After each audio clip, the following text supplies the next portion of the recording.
सावन महात्म्य तीसरा अध्याय। संत कुमार जी ने कहा, हे भगवान, अपने व्रत समुदाय का उद्देश्य कहा। हे स्वामिन, इससे तृप्ति नहीं हुई, अतः आप सविस्तार कहे।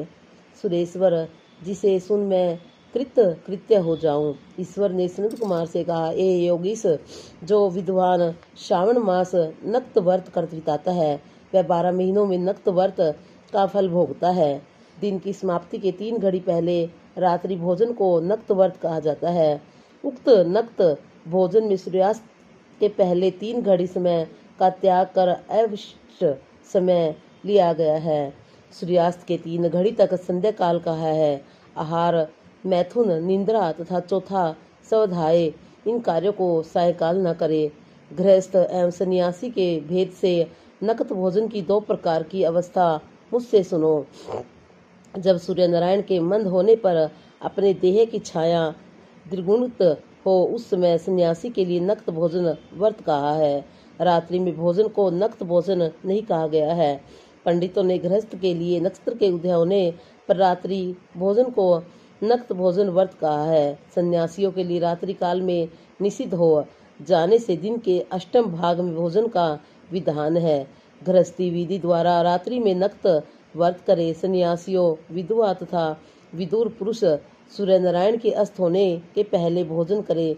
जो पुत्रवान है वह आश्रमहीन तथा स्त्री विहीन पुत्रवान विदुर यदि है तो वह रात्रि में भोजन करे, क्योंकि जो पुत्रवान है वह भी आश्रमी होता है। श्रावण मास में नक्त व्रत को करने वाला प्राणी उत्तम गति प्राप्त करता है। पहले सावन मास के आ जाने पर प्रतिपदा तिथि में प्रातः काल संकल्प करे कि मैं सावन में 1 महीने तक ब्रह्मचर्य में रह प्रतिदिन सुबह स्नान करूंगा। नक्त व्रत, रात्रि शयन तथा प्राणियों पर दया करूंगा। हे देव, यदि इस व्रतारंभ होने पर समाप्ति व्रत पूर्ति के पूर्व ही मर गया तो हे जगतपते, उसमें आपने प्रसाद व्रत परिपूर्ण हो। इस प्रकार बुद्धिमान मासारंभ में संकल्प का नक्त व्रत करे। हे मुने, अब उत्तम लक्ष्य पूजा विधि सुनो। लक्ष्मी की इच्छा वाला मनुष्य बिल पत्रों से, शांति की कामना वाला भी दुर्वाओं से तथा आयुष्य की इच्छा वाला चंपा पुष्पों से भगवान हरि का अर्चन करे। विद्या की इच्छा मल्लिका तथा चमेली पुष्पों से अर्चन करे।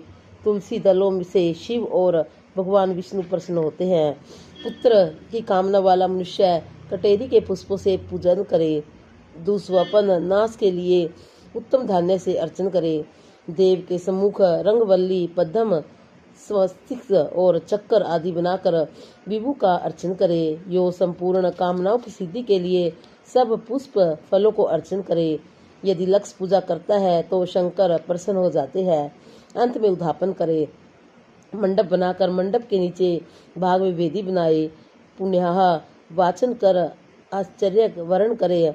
मंडप में प्रवेश कर रात में गाना बाजा शब्द से और वेद पाठ से जागरण करे। वेदी पर उत्तम चतुर्लिंग तो भद्र बनाकर उसके मध्य भाग में चावल से सुंदर कलश बनावे। उस वेदी की जगह पर खूब चमकीले तांबे का कलश स्थापित कर उसे 5 पल्लव तथा सूक्ष्म वस्त्र को रखे। उस पर पार्वती पति की स्वर्ण प्रतिमा को पंचामृत स्नान पूर्वक स्थापित कर अर्चन करे। नैवेद्य युक्त धूप दीप गीत वाद शिव सहस्र नाम से हवन करे। जिस मंत्र से पूजन किया हो उसी मंत्र से हवन करे। शंकराधृत युक्त चरु से हवन करे। फिर कृत हवन कर पूर्णाहुति करे। प्रातः वस्त्र अलंकार भूषण से आश्चर्य का अर्चन करे। ब्राह्मणों को भोजन कर दक्षिणा दे। जिन मंत्रों से उमापति की लक्ष्य पूजा की है उस चीज का दान करे। सोने की प्रतिमा बनाकर शंभु का अर्चन करे। यदि 1 महीने तक दीप जलाया हो तो उसे दान में दे।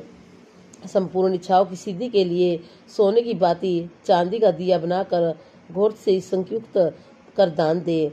देवता से समय प्रार्थना कर ब्राह्मण भोजन करावे। हे मुने, यो जो मेरा अर्चन करता है मैं उस पर प्रसन्न हो जाता हूँ। यदि सावन मास में ये कार्य किए जाए तो अनंत फल देने वाले होते हैं। इस महीने में जो मौन व्रत ग्रहण करता है वह श्रेष्ठ वक्ता हो जाता है। वह मौन व्रत दिन रात या दिन में हो या भोजन के समय का हो, मौन व्रत में घंटा तथा पुस्तक दान करे तो सब शास्त्रों की जानकारी कर लेता है। वेद और वेदांग पर पारगामी हो